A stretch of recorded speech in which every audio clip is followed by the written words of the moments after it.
نبی پاک صلی اللہ علیہ وآلہ وسلم نے ارشاد فرمایا کہ یہ شراب ہی گناہوں کی اصل ہے۔ اس شراب کی وجہ سے آدمی کئی طرح کے گناہوں میں پڑ جاتا گئے، اس لیے اسے گناہ کی اصل قرار دیا۔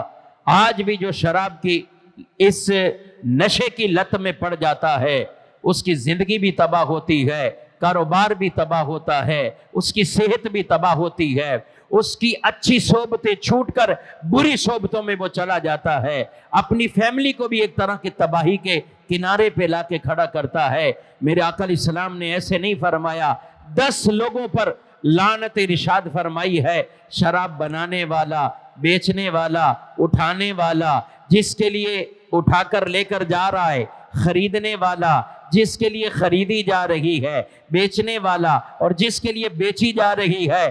کوئی آپشن چھوڑا ہی نہیں کہ آدمی یہ کہے کہ میں تو نوکری کرتا ہوں، مالک کو گناہ ملے گا، میں نے تو صرف اکاؤنٹنٹ کی نوکری ہے، میں نے شراب کا حساب کتاب بنایا۔ کوئی کہے کہ میں نے وہاں سے اٹھا کر اس کے گھر پہ ڈیلیوری کر دی، میں نے تو صرف یہ کام کیا ہے۔ نہیں، نبی پاک علیہ السلام نے شراب کے حوالے سے یہ ساری چیزیں حرام فرمائی۔